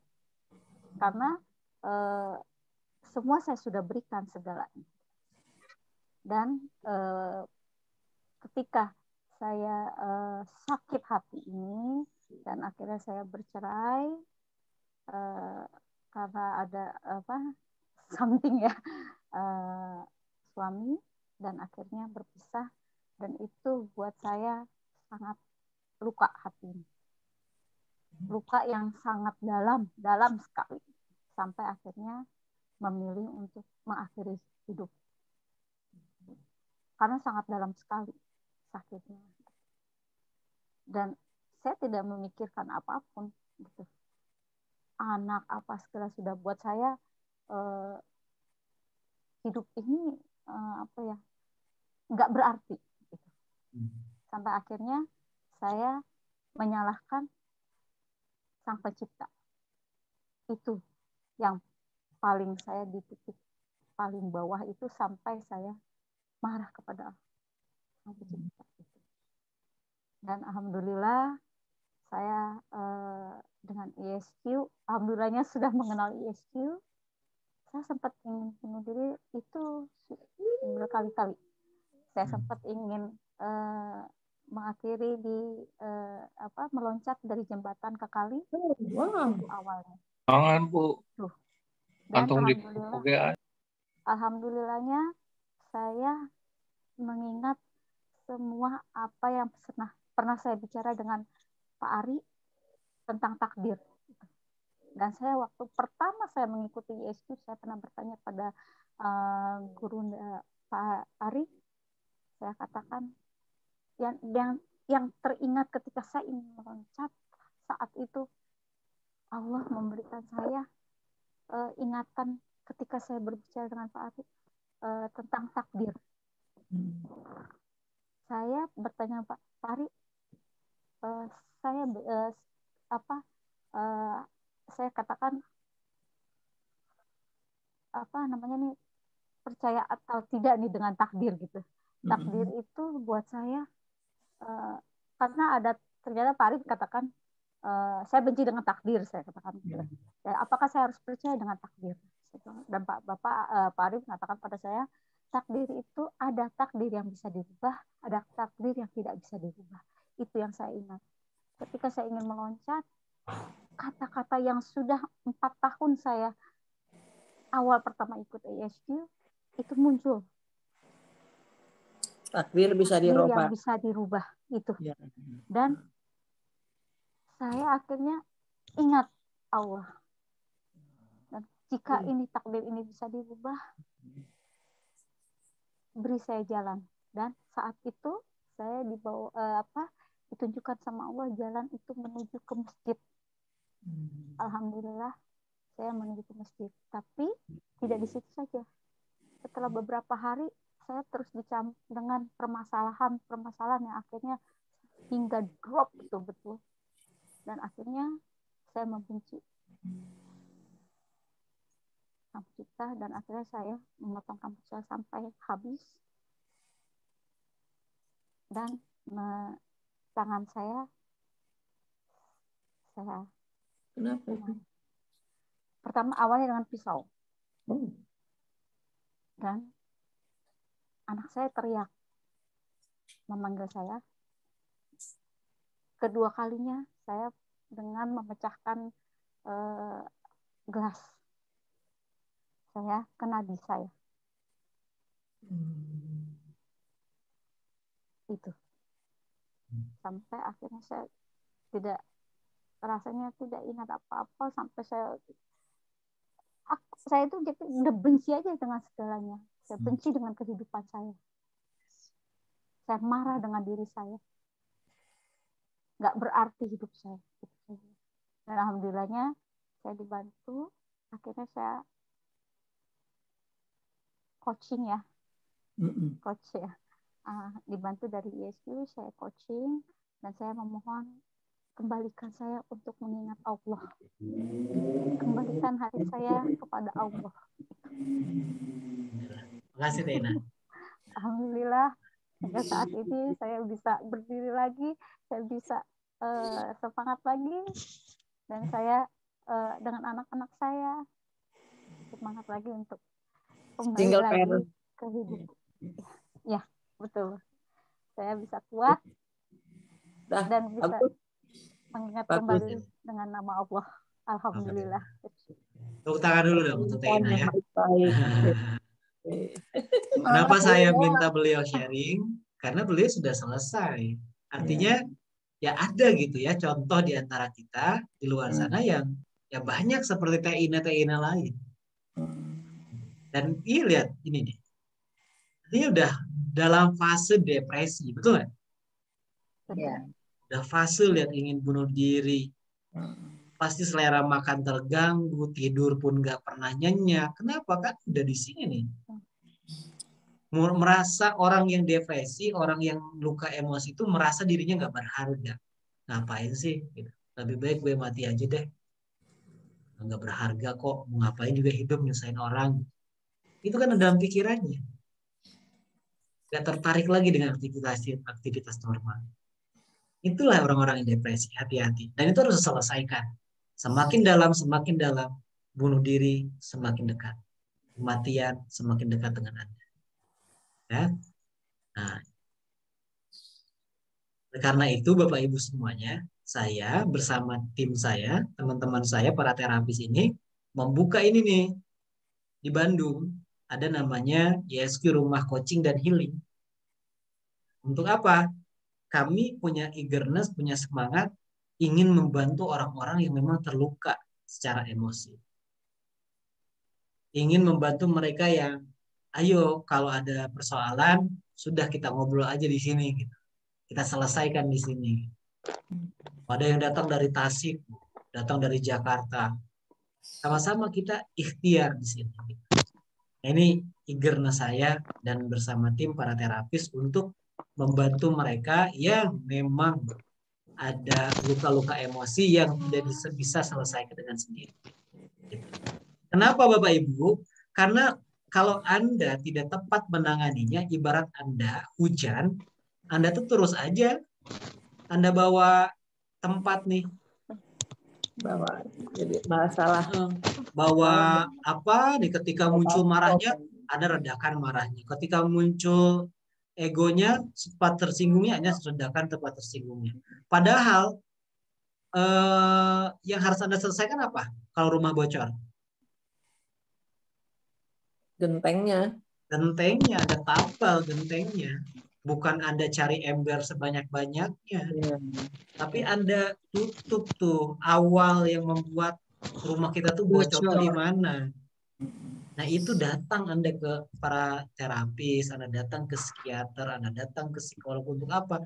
Untuk menambal rumah Anda yang bocor. Untuk menambal, menyelesaikan luka emosi yang memang tak terlihat, tak nampak oleh diri Anda. Gitu. Kalau hanya Anda menengadahkan dengan air seperti ini, Anda ini simptom, mungkin selesai. Tapi nanti muncul lagi, selesai, muncul lagi, selesai, muncul lagi, nggak bisa selesai. Sampai betul-betul ditutup. Itu Bapak Ibu semuanya. Ya. Clear Bapak Ibu sampai sini? Clear. Nah, tepuk tangan dulu dong, ya semangat Anda semuanya. Nah, adakah di antara Anda yang tadi merasa seperti itu? Sudah mengenali sekarang luka-luka emosi? Sudah. Salah satunya tekniknya adalah dengan terapi Asmaul Husna. Terapi Asmaul Husna itu adalah cara yang efektif untuk apa? Untuk menyelesaikan luka-luka emosi yang terjadi kepada Anda. Kenapa? Karena ketika spiritualitas diangkat, ditambah dengan level energi yang Anda lakukan, yang Anda tapping, maka yang terjadi adalah efektivitas untuk Anda. Ini by research, Bapak Ibu. Ketika spiritualitas dinaikkan, ditambah dengan level energi positifnya Anda naikkan dengan tapping itu, maka ini efektif. Ya, untuk menyelesaikan luka-luka emosi. Dari trauma, fobia, ya, dari sakit fisik, gatal-gatal, GERD. Pertanyaannya, Coach, kenapa orang yang stres rata-rata larinya ke asam lambung? Rata-rata larinya ke lambung. Kenapa? Mah. Ya, ke mah. Kenapa? Karena tidak ada selera makan. Ya, siapa lagi? Tidur. Mau jawab udah. Itu kenapa Michael Gerson, Bapak Ibu kalau Anda baca literaturnya, Michael Gerson itu dia meriset, kok kenapa ya orang stres, orang depresi itu rata-rata asam lambungnya pasti naik. Rata-rata lambungnya terluka. Maka muncul istilah namanya mind-gut connection. Pikiran dengan lambung itu terkoneksi. Bahwa banyak saraf-saraf yang koneksi dari pikiran itu ke lambung. Sehingga ketika pikirannya terganggu juga asam lambungnya. Banyak saraf-saraf di pikiran kita yang langsung masuk ke lambung kita. Kenapa? Karena lambung adalah pertahanan diri kita. Ketika ada sesuatu yang masuk, yang itu buruk bagi tubuh Anda, maka bereaksi nggak tubuh Anda? Bereaksi. Yes, karena itu ditangkap oleh lambung Anda, itu nggak bagus di tubuh Anda. Maka mulas, betul nggak? Yeah. Itu tuh untuk pertahanan diri. Nah, ketika pikiran Anda terganggu, maka siap-siap, maka otot-otot saraf-saraf di lambung Anda pun akan terganggu. Dia bisa asam lambung, bisa mah, tapi kalau Anda ke dokter itu normal-normal aja. Mind-gut connection. Jadi pikiran itu terkoneksi dengan lambung Anda. Maka ketika saya tanya kalau ada orang ini konsul, sudah terasa di fisik apa? Lambungnya gimana? Yo coach. Oh iya. Apalagi kepalanya gimana sakitnya? Oh iya ada nih. Sudah berapa lama? Kalau itu sudah terjadi berarti sudah stres lama. Karena itu namanya psikosomatis. Dari pikiran larinya ke fisik. Kalau ditanya ke dokter, darahnya naik, darahnya normal, tensinya normal. Tapi kalau dia merasa sendiri, kayaknya ada yang sakit. Gitu. Tapi kasih obat, gak sembuh-sembuh juga. Muncul lagi, kasih obat, muncul lagi, kasih obat, muncul lagi. Kenapa? Karena soalannya bukan di fisik, tetapi di pikiran. Ya. Berbeda kalau stresnya dimulai dari fisik. Bisa loh sakit fisik membuat kita stres, bisa nggak? Bisa. Anda sakit nih, Anda nggak terima dengan sakit itu, larinya stres nggak? Stres. Tapi kalau itu yang harus selesaikan fisiknya. Ya. Fisiknya sembuh, stresnya hilang. Hilang. Tapi kalau stresnya mulai dari dalam, Anda selesaikan fisiknya, nggak akan selesai. Anda minum obat, misalkan Anda sakit kepala karena Anda stres. Anda asam lambung karena stres. Anda minum obat sakit kepala, mungkin reda. Tapi beberapa hari kemudian muncul lagi. Muncul lagi. Kenapa? Karena berangkatnya bukan dari luar, tapi dari dalam.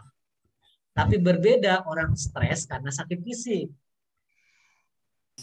Anda selesaikan fisiknya, maka dalamnya akan selesai.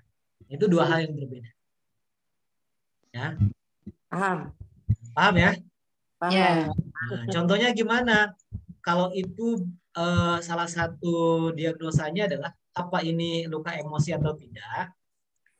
Misalkan sakit fisik muncul nih, Anda sudah minum obat, sudah ke dokter berkali-kali, tapi kok nggak sembuh-sembuh, bisa jadi yang harus Anda selesaikan bukan fisiknya, tetapi emosi. Sama seperti klien saya yang datang kepada saya, Bapak. Rambutnya udah rontok, sakit kepala, sudah GERD, sudah sakit-sakitan. Dengan dokter, apapun saya datangin. Bahkan saya itu orang ke-41 yang dia datangin. Bahkan ke orang pintar larinya, ketika ditanya dia nggak mau jawab. Karena pertama kali saya ketemu, apa yang dirasakan? Bingung, coach. Ketika ditanya, ditarik, digali, nggak mau ngomong. Orang ketika datang ke ustadz atau ke orang paranormal yang dikatakan apa? Ada jin di dalamnya, namanya jin bisu. Karena nggak mau ngomong, diam aja. Kata paranormalnya, oh ini kemasukan jin. namanya jin bisu. Beda metode. Maka ketika datang bersama saya, qadarullah Allah bimbing, saya menggunakan teknik lain, akhirnya dia ngomong cerita, ternyata betul. Ada luka emosi yang dalam di sebelum. Itu diredakan, alhamdulillah sekarang bisa merasakan bahagia, dia tahu sekarang rasanya putus asa, dia tahu rasanya bagaimana marah. Awalnya lurus-lurus aja, Pak. Karena tertutup emosinya. Lihat di sini ya Bapak Ibu ya. Ya. Nah, terapi Asmaul Husna adalah salah satu metode yang efektif untuk menyelesaikan luka-luka emosi. Ya. Cari root cause-nya, maka akan mudah selesai luka fisiknya. Gimana cari root cause? Nah, saya tidak bisa menjelaskan di sini karena mencari root cause. Ya, siapa di sini udah ikut kelas advance? Nah, Bu Dewi ya, Bu ya? Iya, tapi Bu Dewi sudah. Di advance, kelas advance, saya akan jelaskan bagaimana teknik mencari root cause. Bagaimana mencari akar soalan dan apa teknik-teknik yang dipelajari. Nah, saya ingin sampaikan dulu kepada Anda, kalau Anda nanti ikut dalam kelas advance, apa yang akan Anda dapatkan? Ini dia.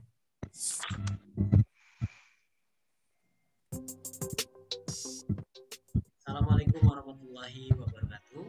Kabar Bapak Ibu semuanya. Mudah-mudahan Anda dalam keadaan yang sehat, dalam keadaan yang... Perkenalkan, nama saya Coach Sandi, salah satu kader trainer dari Dr. Ari, founder dari terapi Asmaul Husna.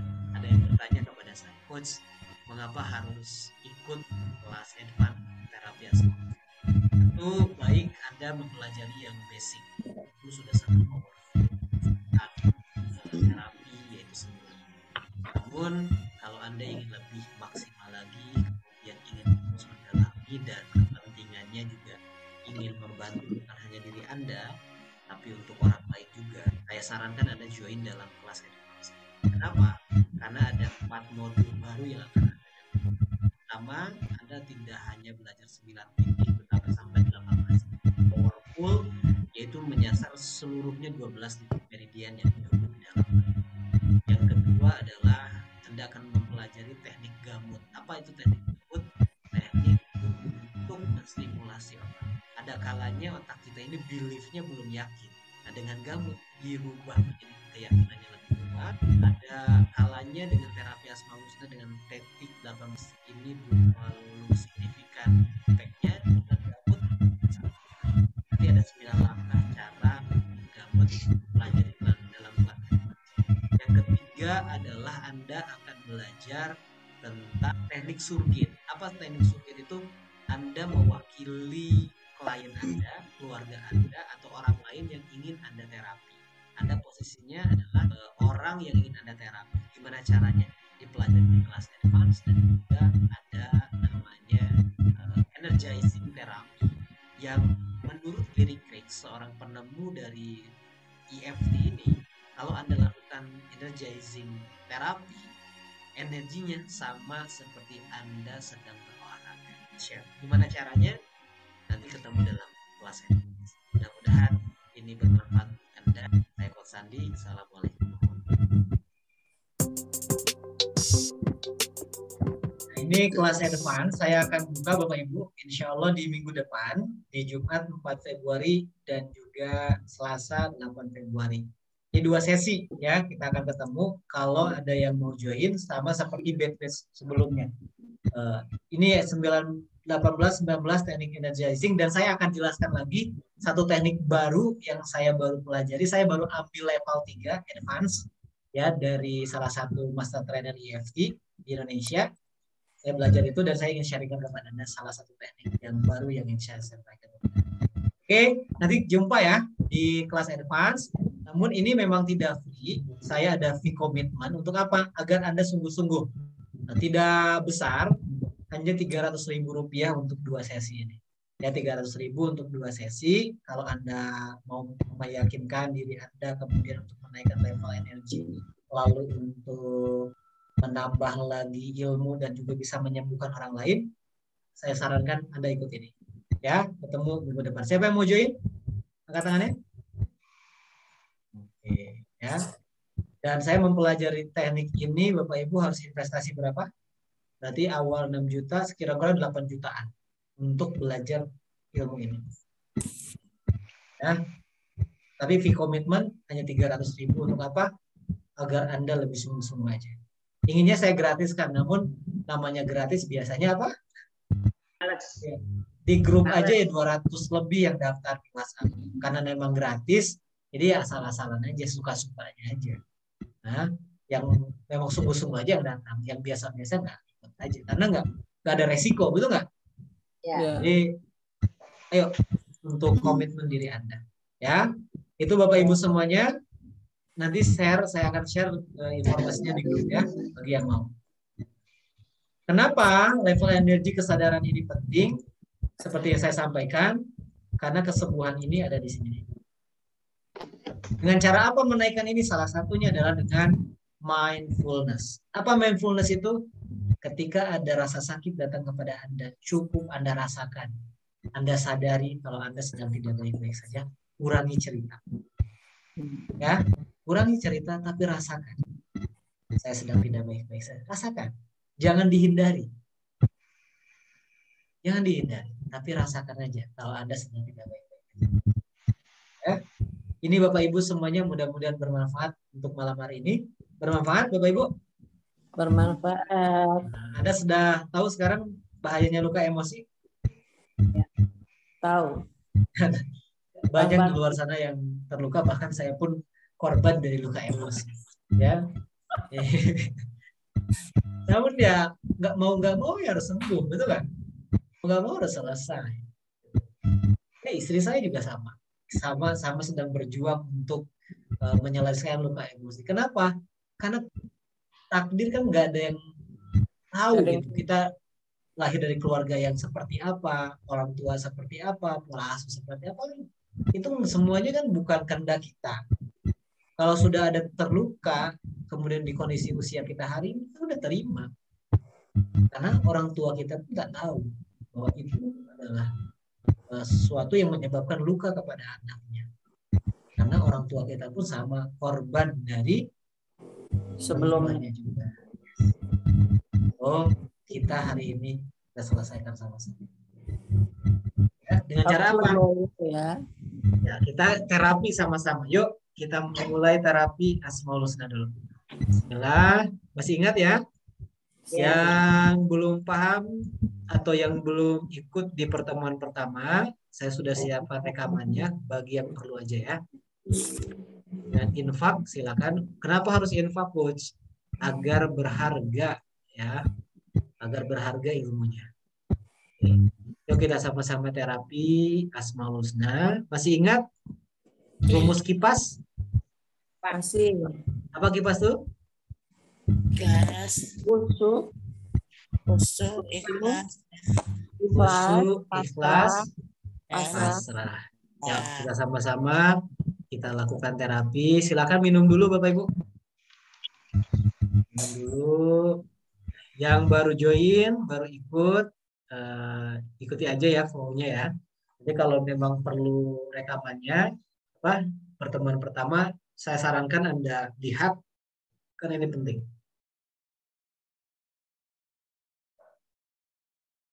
Bismillah. Sekarang tentukan dulu apa yang ingin Anda terapi. Mau luka emosi atau fisik Anda, silakan.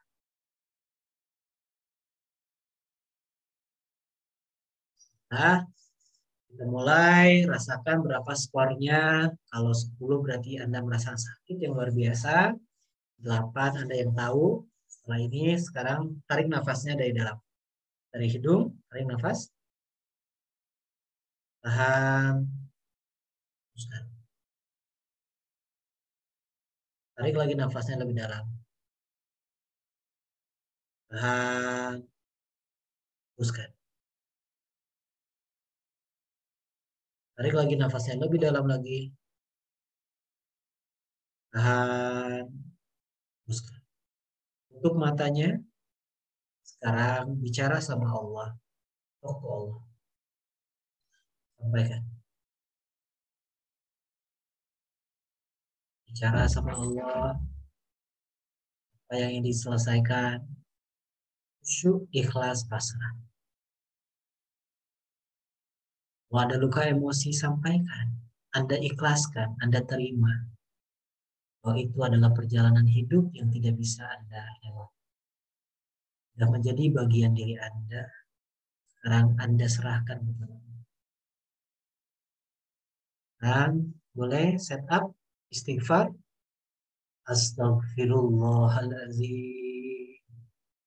Allazi la ilaha illa huwal hayyul qayyum wa atubu ilaihi. Astaghfirullahaladzim. Allazi la ilaha illa huwal hayyul qayyum wa atubu ilaihi. Astaghfirullahaladzim. Allazi la ilaha illa huwal hayyul qayyum wa atubu ilaihi. Asyhadu an la ilaha illallah wa asyhadu anna Muhammadar Rasulullah. Allahumma sholli ala sayyidina Muhammad wa ala ali sayyidina Muhammad. Katakan, ya Allah, walaupun saya ucapkan apa persoalannya, apa rasa sakitnya,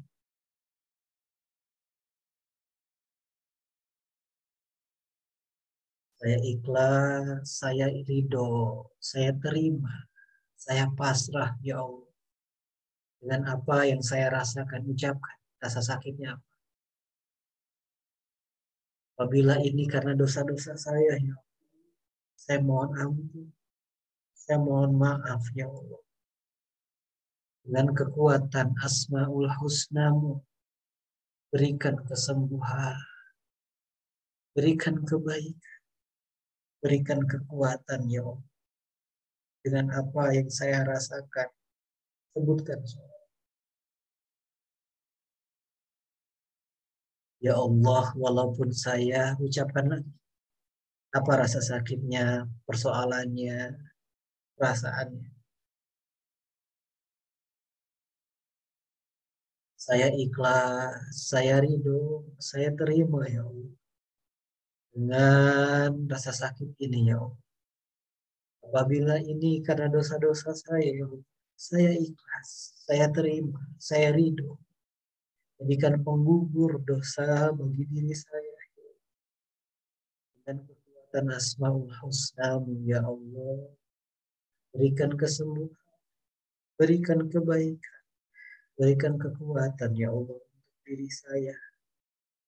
Sekali lagi, ya Allah, walaupun saya ucapkan apa rasa sakitnya,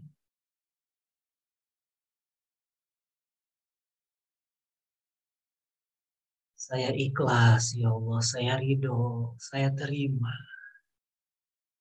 Apabila ini karena dosa-dosa, saya maafkan, ya. Apabila karena kesalahan, mohon ampunkan, ya. Jadikan ini penggugur dosa-dosa saya. Dengan kekuatan Asmaul Husna, ya Allah, berikan kesehatan, berikan kebaikan, berikan kekuatan. Amin, amin, ya Rabbal Alamin. Sama-sama kita harap.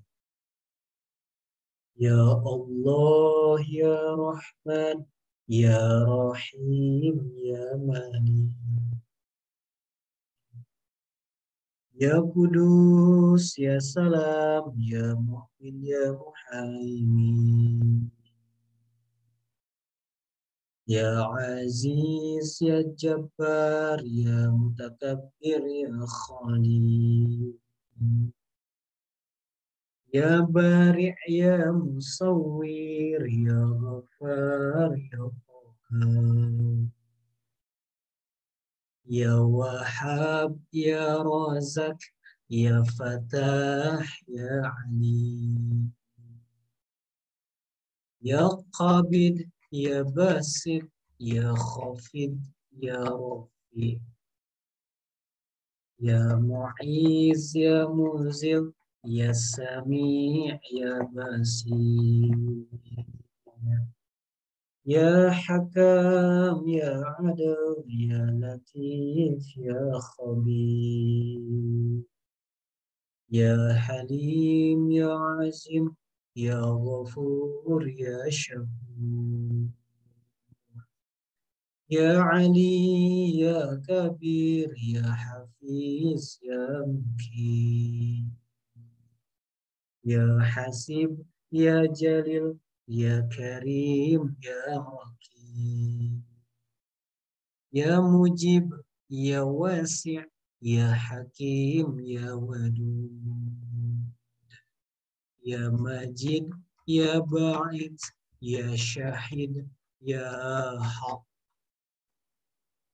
Ya Wakil Ya Qawi Ya Matin Ya Wali. Ya Hamid Ya Muhsin Ya Mubdi'. Ya Muhyi Ya Mumit Ya Hayyu Ya Qayyum. Ya Wajid Ya Majid Ya Wahid Ya Ahad Ya Samad. Ya Qadir Ya Muqtadir Ya Muqadim Ya Muakhir. Ya Awal Ya Akhir Ya Zahir Ya Batin. Ya Wali Ya Muta'ali Ya Bari Ya Tawwab. Ya Muntakim Ya Afu Ya Rahim. Ya Malikal Mulki Ya Dzul Jalali wal Ikram. Ya Muqsit Ya Jami' Ya Ghani Ya Mughni. Ya Mani' Ya Dhar Ya Nafi' Ya Nur. Ya Hadi Ya Badi Ya Baki Ya Waris. Ya Rasid Ya Sabur Ya Allah Ya Allah. Ya Allah, Ya Allah, Ya Allah, Ya Allah. Ya Allah, Ya Allah, Ya Allah, Ya Allah.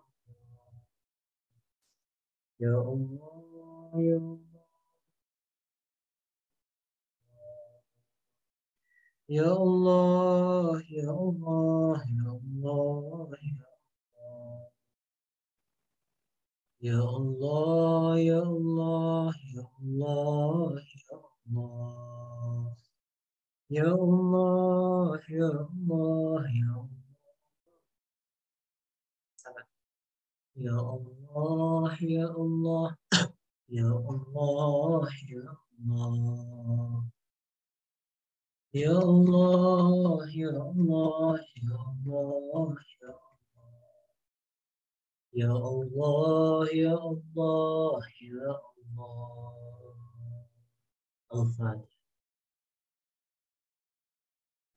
Ya kan.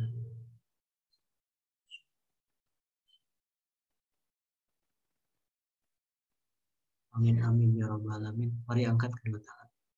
Hamdan syakirin, hamdan na'imin, hamdan yu'afi ni'amahu wa yukafi'u majidah. Ya Rabbana lakal hamdu kama yanbaghi li jalali wajhikal karim wa ala atimi sultan. Allahumma sholli ala sayyidina Muhammad wa ala ali sayyidina Muhammad. Ya Allah ya Tuhan kami. Allah yang menurunkan kebaikan di dalam hati kami. Allah yang meniupkan segala fitrah kebaikan dalam jiwa kami, dalam hati kami ya Allah. Ya Allah, maka malam hari ini kami mengangkat kedua tangan kami ya Allah. Tumbuh suburkan kebaikan itu di dalam hati kami. Bersihkan segala emosi-emosi negatif di dalam tubuh kami, dalam hati. Apabila pernah terjadi luka-luka emosi di dalam hati kami, dalam jiwa kami, dalam emosi kami, mental kami, pikiran kami, ya Allah, semuanya riliskan, sembuhkan, ya Allah. Kami terima segala takdir yang terdatang kepada kami malam hari ini di usia kami hari ini ya Allah. Kami terima, kami ridho ya Allah dengan segala takdir yang datang kepada diri kami. Kami ikhlas ya Allah. Maka ya Allah, jadikan keikhlasan ini penyembuh segala luka-luka batin kami. Segala luka-luka emosi kami Engkau sembuhkan ya Allah. Rabbana atina fid dunya hasanah wa fil akhirati hasanah wa qina azabannar. Subhana rabbika rabbil izzati amma yasifun wa salamun ala mursalin walhamdulillahi rabbil alamin. Silakan Bapak Ibu berdoa. Masing-masing sampaikan kepada Allah apa yang ingin disembuhkan. Mohon khususon doakan guru kami Dr. Adi Ginanjar Gustian dan seluruh tim yang sedang sakit.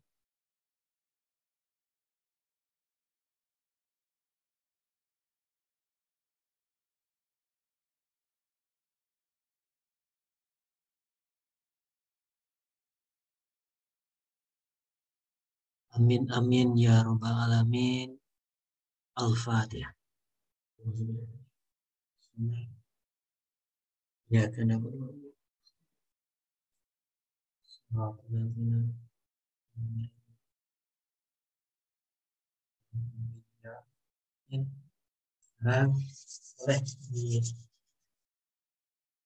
diusap tangannya seperti ini, lalu syukur kepada mata. Terima kasih mata masih menemani, masih bisa melihat hingga malam hari tidak jelas dengan terang. Di telinga bisa mendengar, leher, kepala, rambut, semua yang negatif dulu.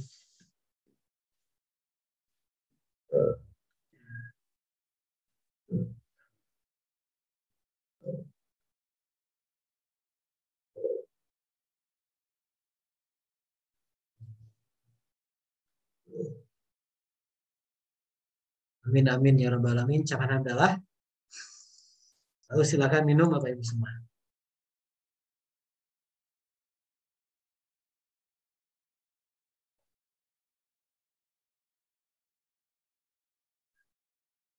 Mudah-mudahan ada kebaikan yang dirasakan, mudah-mudahan ada hal-hal yang tadinya berat jadi ringan, yang tadinya sulit jadi mudah, yang tadinya sakit jadi sembuh. Insyaallah ya. Seperti Bu Dewi itu yang aritmia ya. Alhamdulillah dengan tapping, kemudian ada energizer juga ya. Dan itu dilakukan di advance, beliau alhamdulillah merasakan kebaikan. Dan mudah-mudahan nanti Anda juga hadir di kelas advance ya. Bukan untuk sesi apapun, tetapi biar kita untuk Anda. Bapak Ibu, demikian untuk perjalanan malam hari ini ya. Sebelum kita akhiri, kita foto bersama. Ya, foto bersama dulu. Senyum. Siap, 1, 2, 3, senyum. Tahan ya. Saya save dulu. Oke, satu lagi. Siap, senyum lagi. 1, 2, 3. Oke, alhamdulillah. Baik, Bapak Ibu semuanya. Dan saya ingin ingatkan, tugasnya, challenging-nya lakukan. Bukan untuk siapapun, tetapi untuk Anda. Setuju ya? Nah, itu untuk diri Anda sendiri, lakukan ikhtiarnya. Kemudian insya Allah ketemu lagi di hari Jumat. Minggu. Ketemu hari Minggu ya. Ketemu hari Minggu, insya Allah nanti dengan salah satu pembicara kita akan belajar apa minggu ini. Bentar, saya tunjukkan dulu.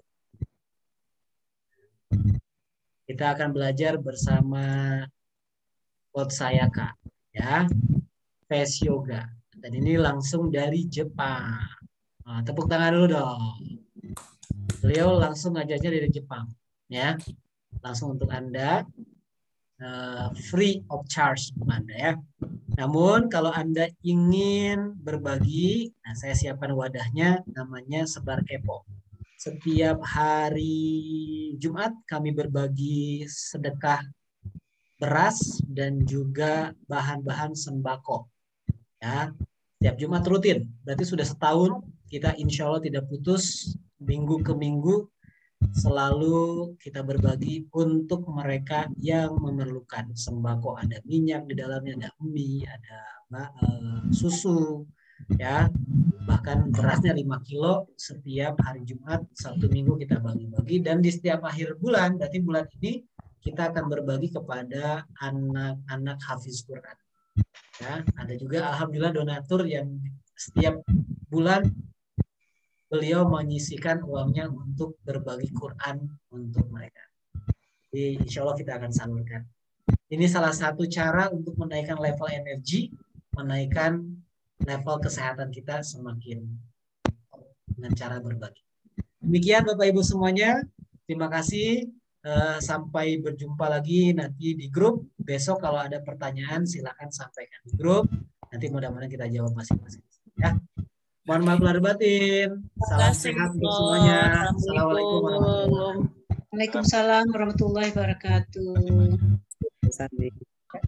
Terima kasih Coach Andi. Salam sehat dan bahagia. Maaf YouTube-nya di subscribe ya, YouTube ya. Ya. Nah, ini YouTube saya. Nah, silakan subscribe ya. Cek.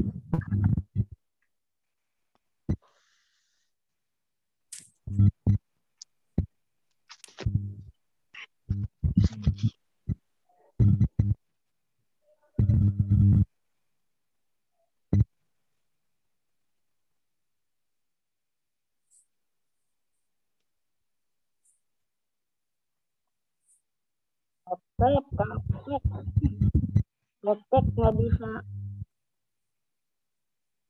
bisa subscribe, laptop. Makasih Coach.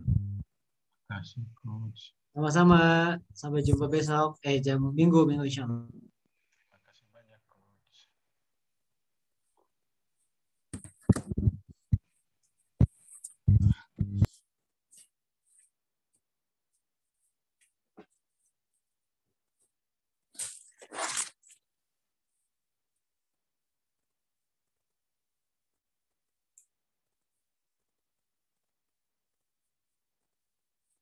Nanti dokter gue enak yo. Tahu kok Pak, pabrik gue enak. Iya lah, sing kuasa marah seno lah sama sing oleh bayaran dok. Oh alah ya.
Habis.